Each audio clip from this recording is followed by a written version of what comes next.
എല്ലാവർക്കും സുഖമാണെന്ന് വിശ്വസിക്കുന്നു. ഭൂമി സംബന്ധമായിട്ട് മുഖ്യമന്ത്രിയുടെയും അതുപോലെ തന്നെ റവന്യൂ മന്ത്രിയുടെയും വളരെ പ്രധാനപ്പെട്ട അറിയിപ്പുകളുണ്ട്. വീഡിയോയുടെ വിശദാംശങ്ങളിലേക്ക് കിടക്കുന്നതിന് കൂടുതൽ ആളുകളിലേക്ക് ഇൻഫർമേഷൻ എത്താൻ ഷെയർ ചെയ്യുക, ലൈക്ക് ചെയ്യുക, ഫേസ്ബുക്കിലൂടെ കാണുന്ന ഫോളോ ചെയ്യുക. വീഡിയോയുടെ വിശദമായ വിവരങ്ങളിലേക്ക് വരാം. പട്ടയ വ്യവസ്ഥകളിലെ ലംഘനങ്ങൾ ക്രമീകരിച്ച് നൽകാനുള്ള സോഫ്റ്റ്വെയർ സജ്ജമായതായി റവന്യൂ മന്ത്രി കെ രാജൻ വാർത്താസമ്മേളനത്തിൽ പറഞ്ഞു. പൊതുജനങ്ങൾക്ക് www.KLARC.kerala.gov.in എന്ന പോർട്ടലിലൂടെ വെള്ളിയാഴ്ച മുതൽ ഇതിനു വേണ്ടി അപേക്ഷ നൽകാമെന്നും റവന്യൂ മന്ത്രി കെ രാജൻ വ്യക്തമാക്കി. കേരള ലാൻഡ് അസൈൻമെന്റ് ചട്ടങ്ങൾ 2025 പ്രകാരമുള്ള പട്ടയ വ്യവസ്ഥകളിലെ ലംഘനങ്ങളാണ് ക്രമീകരിച്ച് നൽകുക. പോർട്ടലിൽ അപേക്ഷിക്കേണ്ടത് എങ്ങനെയാണ് എന്ന് മനസ്സിലാക്കാനുള്ള വീഡിയോയുമുണ്ട്. താമസത്തിനുള്ള കെട്ടിടങ്ങളുടെയും 3000 സ്ക്വയർ ഫീറ്റ് വരെയുള്ള വാണിജ്യ കെട്ടിടങ്ങളുടെയും നിർമ്മിതികൾ ക്രമീകരിക്കാനുള്ള ഫോറം എ, പൊതുയിടങ്ങൾ, പൊതു കെട്ടിടങ്ങൾ, എയ്ഡഡ് സ്കൂൾ കെട്ടിടങ്ങൾ എന്നിവയ്ക്കുള്ള ഫോറം ഇവയിലൊന്നും ഉൾപ്പെടാത്ത കെട്ടിടങ്ങൾക്കുള്ള ഫോറം ഡി ഇവയും ലഭ്യമാണ്. ഭൂമിയുള്ള ജില്ല, താലൂക്ക്, വില്ലേജ്, തണ്ടപ്പേർ എന്നിവ രേഖപ്പെടുത്തണം. ചെലാൻ അടയ്ക്കേണ്ടതും ഓൺലൈനായി തന്നെയാണ്.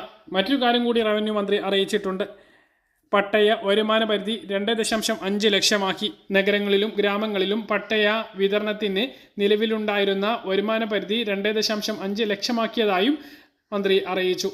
മുനിസിപ്പൽ കോർപ്പറേഷൻ പരിധിയിൽ 2.5 ലക്ഷമാക്കി നേരത്തെ ഉത്തരവിറക്കിയിരുന്നു. ഇതിന്റെ തുടർച്ചയാണ് പഞ്ചായത്തുകളിലും ഭൂമി പതിവിനായുള്ള 65 ഭൂപതിവ് ചട്ടം ഭേദഗതി വരുത്തി 1 ലക്ഷം രൂപയിൽ നിന്നും 2.5 ലക്ഷമാക്കിയത്. ഇനി മുഖ്യമന്ത്രിയുടെ ഭാഗത്തുനിന്നുള്ള അറിയിപ്പാണ്. കൃഷിക്കും ഗൃഹനിർമ്മാണത്തിനും മറ്റുമായി പതിച്ചു നൽകിയ പട്ടയ ഭൂമി ജീവനോപാധി ലക്ഷ്യമാക്കി മറ്റു തരത്തിൽ വിനിയോഗിക്കുന്നതിന് അനുമതി നൽകുന്നതിനുള്ള ചട്ടങ്ങളുടെ രൂപീകരണവുമായി ബന്ധപ്പെട്ട് മുഖ്യമന്ത്രി പിണറായി വിജയന്റെ അധ്യക്ഷതയിൽ ഉന്നതതല യോഗം ചേർന്നു. ചട്ടലംഘനങ്ങൾ ക്രമീകരിക്കുന്നതിന് സ്വീകരിച്ചതിനേക്കാൾ ലളിതവും ജനങ്ങൾക്ക് ഉപകാരപ്രദമാകണം പുതിയ ചട്ടം എന്ന് മുഖ്യമന്ത്രി പറഞ്ഞു. മലയോര ജില്ലകളിലെ കർഷകരുടെ ജീവിത രീതിയിൽ വന്ന മാറ്റങ്ങൾക്ക് അനുസൃതമായി വേണം ജീവനോപാധിക്കുള്ള ഭൂവിനിയോഗത്തെ കാണേണ്ടത് എന്നും മുഖ്യമന്ത്രി വ്യക്തമാക്കി. ചട്ടലംഘനം നടത്താത്ത ഉടമകൾ എന്നത് പരിഗണിച്ച് ഏറ്റവും ലഘൂകരിച്ചുള്ള നടപടിക്രമങ്ങളും വ്യവസ്ഥകളുമാണ് ചട്ടങ്ങളിൽ ഉണ്ടാവേണ്ടത്. പൂർണ്ണമായും കർഷക സൗഹൃദമായ നിലയിൽ സ്വീകരിക്കണം എന്നും മുഖ്യമന്ത്രി പറഞ്ഞു. അധിക ഭൂമി സെറ്റിൽമെന്റ് ആക്ട് നടപ്പിലാക്കാനുള്ള ശ്രമത്തിലാണ് സംസ്ഥാന സർക്കാർ എന്ന് മന്ത്രി കെ രാജൻ KRDAS സംസ്ഥാന സമ്മേളനത്തിൽ സംസാരിക്കുകയെ പറഞ്ഞു. സെറ്റിൽമെന്റ് ആക്ട് ഗവൺമെന്റ് ഇതുവരെ ഒപ്പുവെച്ചിട്ടില്ല. ഒപ്പുവെച്ചാൽ ഏറ്റവും ചുരുങ്ങിയ സമയത്തിൽ സംസ്ഥാനം മറ്റൊരു ചരിത്ര നേട്ടം സ്വന്തമാക്കുമെന്നും അദ്ദേഹം വ്യക്തമാക്കി. എല്ലാവർക്കും ഭൂമി, എല്ലാ ഭൂമിക്കും രേഖ, എല്ലാ സേവനങ്ങളും സ്മാർട്ട് എന്ന മുദ്രാവാക്യത്തെ നെഞ്ചേറ്റിയവരാണ് റവന്യൂ വകുപ്പും ജീവനക്കാരും. ലോകം തന്നെ മാതൃകയാക്കിയ ഭരണമാണ് 5 വർഷം കൊണ്ട് റവന്യൂ വകുപ്പ് കാഴ്ചവെച്ചത് എന്നും അദ്ദേഹം വ്യക്തമാക്കി.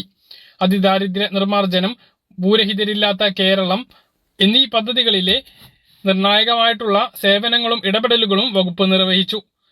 വികസന പദ്ധതിക്ക് ആവശ്യമായ ഭൂമി തർക്കരഹിതമാക്കുകയും സമയബന്ധിതമായി ഏറ്റെടുക്കുകയും അതിന് ആവശ്യമായിട്ടുള്ള പണം നൽകുകയും ചെയ്തു. സെറ്റിൽമെന്റ് ആക്ട് ചരിത്ര നേട്ടമാകും എന്നാണ് റവന്യൂ മന്ത്രി കെ രാജൻ ഇന്ന് വ്യക്തമാക്കിയത്. അപ്പോൾ ഇത് നടപ്പിലാക്കാനുള്ള തീവ്ര ശ്രമത്തിലാണ് സർക്കാർ. ഇതിന്റെ ബില്ല് കഴിഞ്ഞ നിയമസഭാ സമ്മേളനത്തിൽ പാസാക്കിയിരുന്നു. ഈ പദ്ധതി നടപ്പിലാക്കി കഴിഞ്ഞാൽ അധികമുള്ള ഭൂമി ക്രമവൽക്കരിച്ച് നൽകുന്നതുമായി ബന്ധപ്പെട്ട നടപടികൾ അതായത് വില്ലേജ് ഓഫീസുകളിലൂടെ ആരംഭിക്കുന്നതാണ്. ആധാരത്തിൽ ഉള്ളതിനേക്കാൾ അധികമുള്ള ഭൂമി സ്വന്തമായി കൈവശം വെച്ചിട്ടുണ്ട് എങ്കിൽ അത് തർക്കരഹിതമാണ് എങ്കിൽ അത് സ്വന്തമാക്കാനുള്ള അവസരമാണ് വരുന്നത്. ഇതിനുള്ള ബില്ല് നിയമസഭ പാസാക്കിയെങ്കിലും അതിന്റെ നടപടികൾ ഇപ്പോൾ ആരംഭിക്കുന്നതേ ഉള്ളൂ. പ്രവർത്തനം തുടങ്ങിയിട്ടില്ല എന്നാണ് റവന്യൂ മന്ത്രി ഇന്ന് വ്യക്തമാക്കിയിട്ടുള്ളത്. എന്തായാലും ഈ സർക്കാരിന്റെ കാലാവധി പൂർത്തിയാകുന്നതിന് മുമ്പ് ഈ ബില്ല് പൂർണ്ണമായിട്ടും പ്രവർത്തനക്ഷമമാകും.